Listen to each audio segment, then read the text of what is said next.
You need winners? Let the Sports Advisor show you how to make money. General Manager Al DeMarco, a former sports reporter and contributor on Fox Sports, MSNBC, and Comcast Sports TV, brings over 25 years of handicapping experience to the table. CEO Steve Budin, the author of Bets, Drugs, and Rock and Roll, is the man responsible for creating the sports betting industry. Together, they are the Sports Advisors, your number one source for winners. Week 6 of the NFL season has arrived. The marquee game, the Chiefs and the Bills. We're going to break it down for you. But first, we're going to start with the Tampa Bay Buccaneers taking on one of the most disappointing teams this season, the Pittsburgh Steelers. And Steve, which way are you going in this one? Well, I mean, Al, Pittsburgh utterly destroyed at Buffalo. Hard to ever bet them again if you watch that game. If you didn't, you could maybe read some data and try to back up your own opinion. 38-3 was the score. It was their fourth straight loss.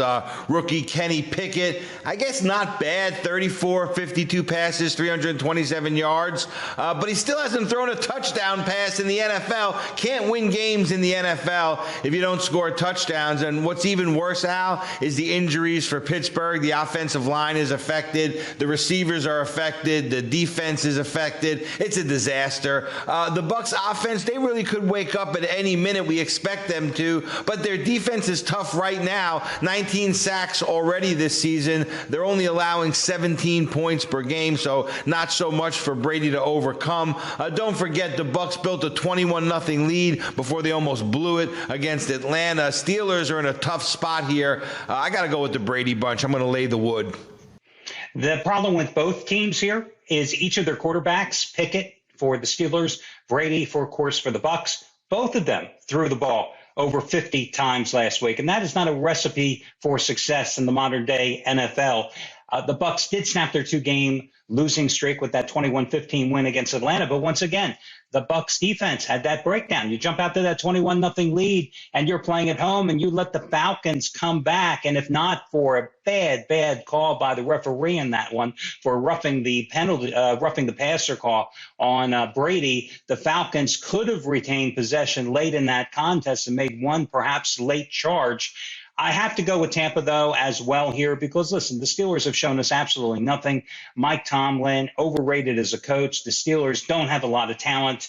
And this is not a bad price for a better team, even though the Bucs haven't played that well this season. And when you have a Steelers team that is only averaging 15.4 points a game, which is third worst in the NFL, and a total of 295 yards per game, which is the fifth worst, nothing is necessarily going to change. So not a great game. This is definitely my who cares game of the week, but I will go with Tampa in this one. Let us just quickly remind you, you see it scrolling at the bottom of the screen. If you happen to be watching us online, you can take advantage and get all the plays of all the handicappers at thesportsadvisors.com simply by using the one-day free all-access pass.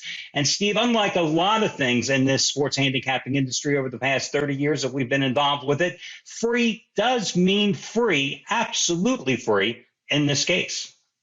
Yeah, it's not just a great feature, Al. It's a unique feature. No other handicapping company has ever done it, and they never will because they can't. They don't own their handicappers. Their handicappers don't work for them. They pool all the same handicappers from all the same sites, so they really have no direction as a website. We have our own handicappers. We can give away what we want. We can do what we want, and we do just that. We let everybody peek behind the curtain, see what's going on backstage, see what an actual, paying customer gets when he pays for those picks, and we're very confident that when they see that, they will like it and they keep coming back, and that's exactly how it's been for 20 years. And listen, guys, if you want Sunday selections, you can get them for free, or maybe you want Saturday's picks, you can get them for free. The opportunity is yours. The choice is yours. You pick the day. And in some instances, you can get a second day for free as well. The cost of the free all access pass is $99 if you were to pay for it. But the real value comes into that you're getting over 10 handicappers picks. If you were to buy them all individually, it would cost you well over $1,000. As I always like to say, the only way you lose is if you don't take advantage of this absolutely free opportunity. Next game, again, not a great game, but an interesting one, I think, from a handicapping perspective. You've got the Cincinnati Bengals, who lost on a walk-off field goal at Baltimore last week, going to New Orleans. They're a 1.5-point favorite against the Saints, who managed to outscore the Seattle Seahawks last week. Big homecoming for Joe Burrow and Lamar Chase as they return to New Orleans and the Superdome, where, of course, they won a national championship for LSU a couple of weeks ago. Are you surprised, Steve, at the small price here in this particular contest? Well, I'm not. New Orleans showed some spark last week offensively. It's the post-Drew Brees era finally taking hold. We waited to see this for a while. I think we saw some signs of what they'll look like in the future last week. But back-to-back tough games for the Saints, Al. The thriller in London versus the Vikings. The 39-32 score fest with Seattle. How much gas can they have left in the tank for this week? That's the question I would ask. And I'd say not much gas at all. When it comes to defense, the Saints stink. Say that 10 times fast. They rank at the bottom in points per game allowed and yardage differential. Cincinnati suffered a last-minute demoralizing but respectable defeat to Baltimore, but the Bengals are progressing. Tough schedule for the Saints. They play on Thursday next week in Arizona. That's 4 games in 19 days, plus a transatlantic flight that you can throw in there. Give me the Cincinnati Bengals here. They're the team to play. You know, the Bengals, the problem with them continues to be, well, it's twofold. Slow starts in the first half, and the offense just simply isn't clicking. If you go back to last year, when, of course, they made their Super Bowl run, that offense was averaging 27 points a game through the first 5 weeks. This year, just a tad over 21. Now, one of the issues is that they haven't been able to consistently have a strong ground game, as Joe Mixon, even though they rebuilt that offensive line, hasn't been able to really find the holes because the offensive line hasn't been able to get a good thrust and open those holes for him. Now, it has done a better job in terms of protecting Joe Burrow in the past couple of weeks. The good news from a handicapping perspective, from a betting perspective, they did cover against Baltimore last week, so they're on an 11-2 ATS run. I noticed what the Saints did is they kind of turned back the clock last week. They returned to their roots and they started to run the ball more effectively. Of course, they also went with a 2 tight end set on 30 of their 74 offensive plays. They rediscovered Taysom Hill, who had 112 yards. Alvin Kamara had 103 yards. They ran for 235 yards total. But it was Seattle. And as you alluded to, the Bengals are a hell of a lot better defensively. The one thing I will say that for that Saints defense, yes, Seattle had 6 plays of 30 or more yards. You're talking, that's a lot of chunk plays, and 4 of them went for touchdowns. So I think the potential was there for Cincinnati to take advantage and put some points on the board. But let me just have one word of caution. And Steve, we have talked week after week, and I belittled the Baltimore defense. And that defense is not good. But the Bengals couldn't get the job done and put any points on the board against the Ravens. So although I agree with you on the Bengals, I think that, you know, as they go against their old quarterback, Andy Dalton here, most likely he'll probably start again instead of Jameis Winston. It's still a game that you still have to have a little bit of caution if you're anticipating playing Cincinnati.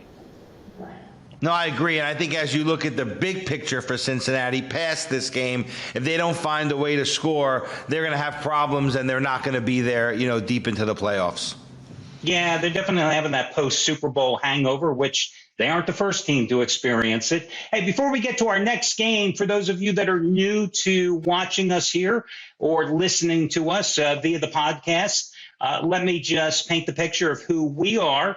Steve, of course, you created the offshore sportsbook industry some 20 years ago, and I think that I could tell you, everybody, your bio, but I think you can do that yourself. Yeah, so 1994 is when I went out to Costa Rica and created what is now known as the offshore online sports betting business.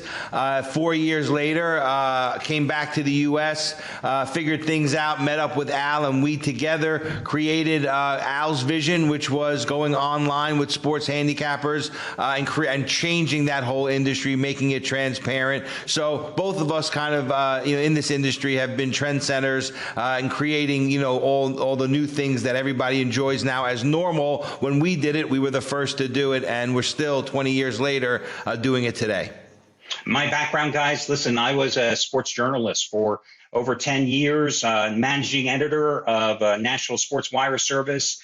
So for me, it was always being in the locker rooms, on the field, around players, and then eventually transitioned into the sports handicapping industry because, let's face it, I've been gambling and playing since I was in high school and college, so this was nothing new. I always talk about and joke about that I turned to the dark side because it was far more lucrative, but I've been in this industry since handicappers were selling the picks on 976 numbers for $2 or $3. And as Steve mentioned, I took this business and realized that when the telephone industry was dying, transitioning it to the internet, it was the way to go because, again, to total transparency and putting the dinosaurs of this industry, those guys that used to proliferate on Saturday and Sunday morning, Steve, those guys that would have those TV shows screaming at the top of their lungs that everything was absolutely free, absolutely free, absolutely free, call their 800 numbers. And, of course, the only thing that was free was actually the call on the 800 number.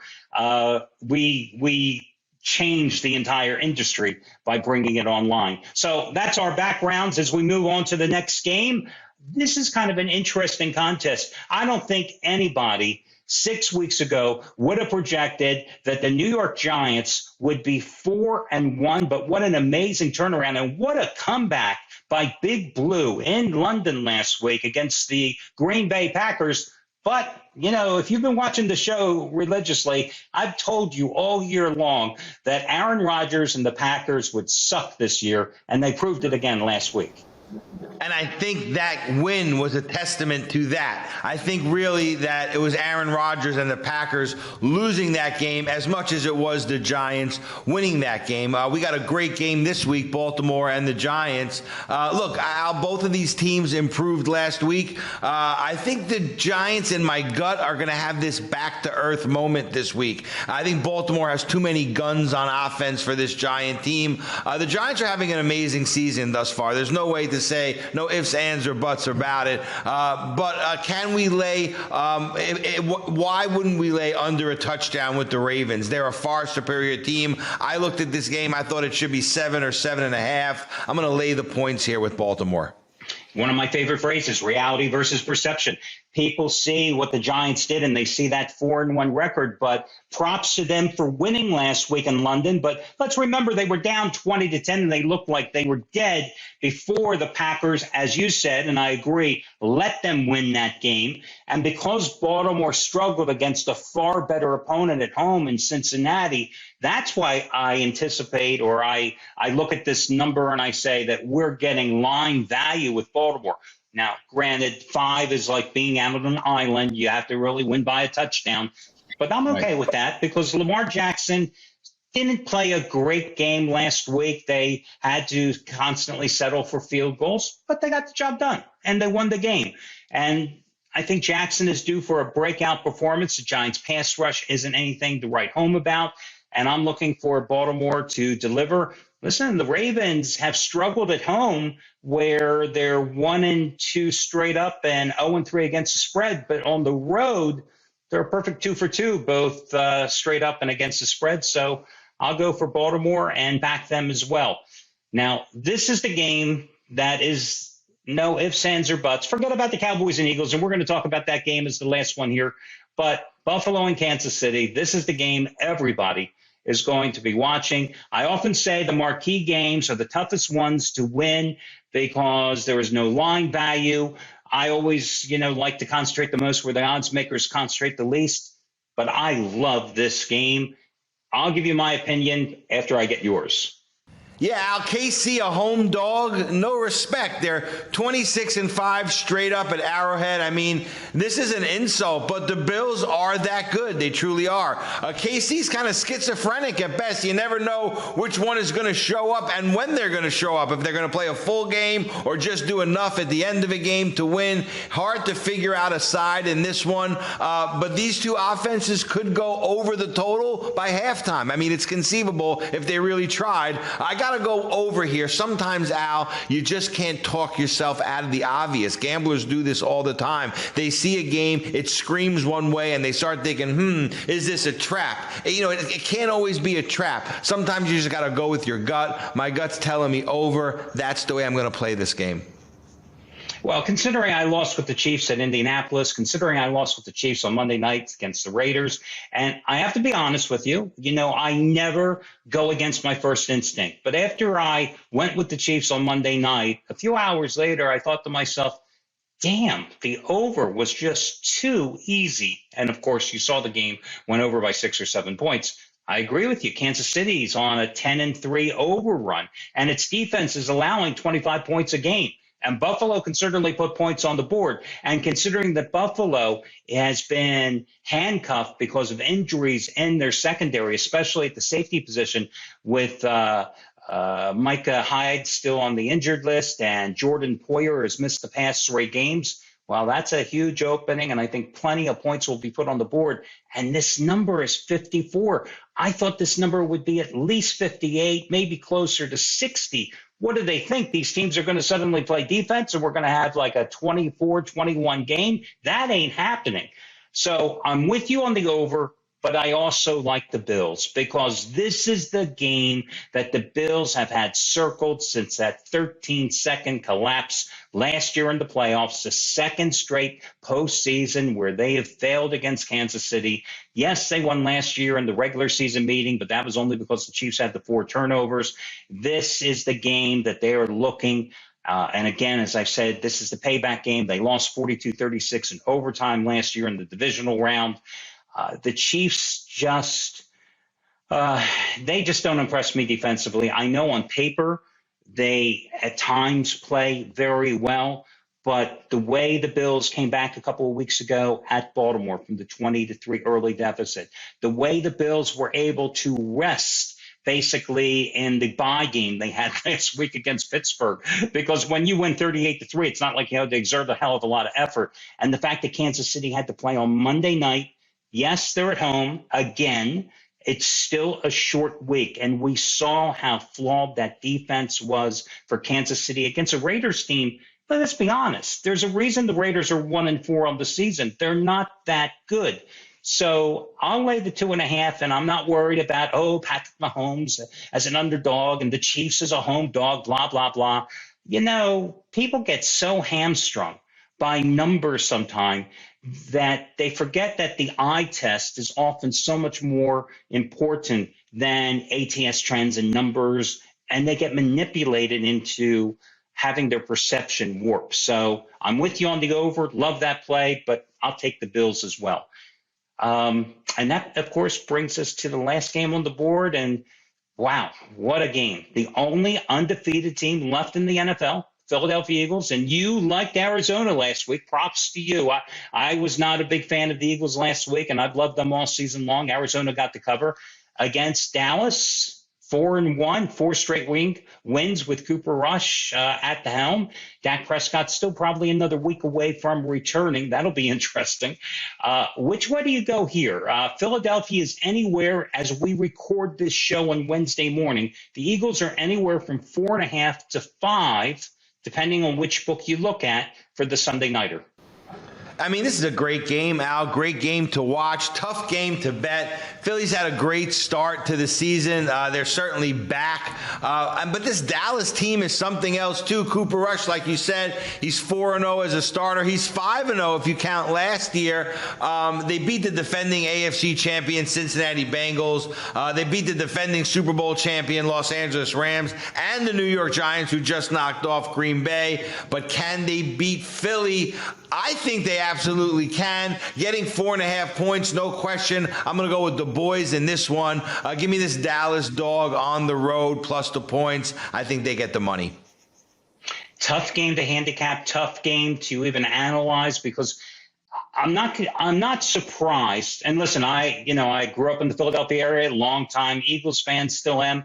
Tough game last week for Philadelphia. I expected a letdown at Arizona because you just can't play at that level all the time. And Philadelphia had some injuries, and they suffered even more injuries, especially along the offensive line. And again, we're doing this Wednesday morning, so I don't know what the status is of a couple of their key offensive linemen. I anticipate this game for the Eagles, because I think Dallas is one of the last three in the series, is one they are pointing toward.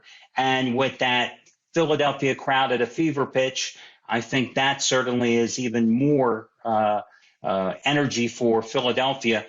But there are some problems with this Eagles team, and that defense is number one. I wasn't impressed with the Eagles defense last year. I'm still not impressed with the Eagles defense this year. They have a big problem stopping the run.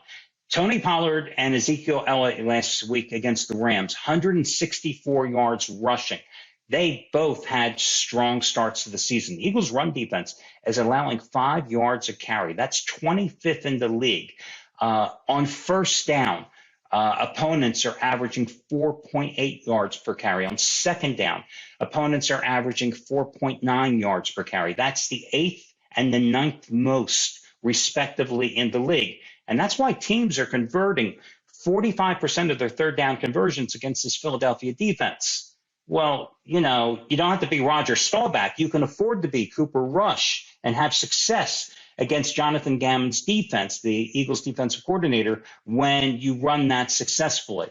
With all that being said, I still like Philadelphia in this contest. But, you have to bet with your head, not with your heart. And that's why I'm going to be watching this game.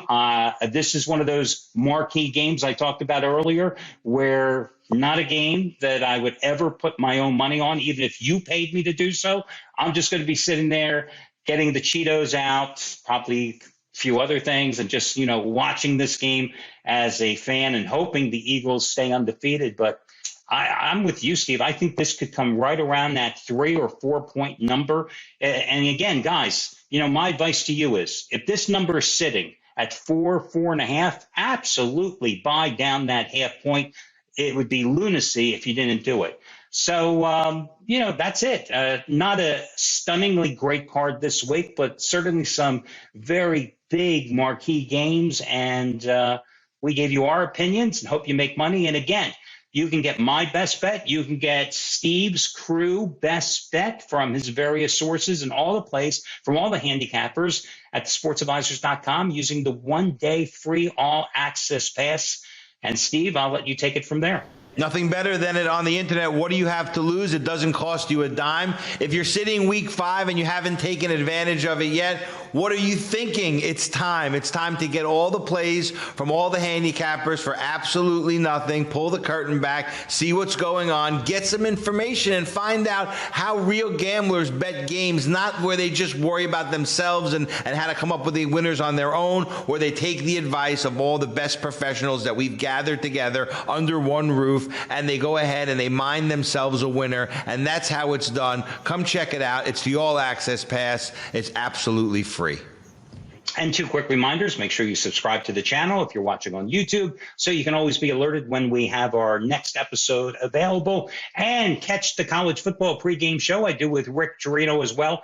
The guy has only won 5 consecutive Saturdays with his top-rated 100 dime best bet releases. And this Saturday has his very first ever 150 dime release. He wouldn't tell me what the game is because I don't think he wants me to jinx him, obviously, or put the hex on him. But check the college football pregame show as well. For Steve Budin, I am Al DeMarco, and we will catch you next week right here with the SportsAdvisors.com NFL pregame show.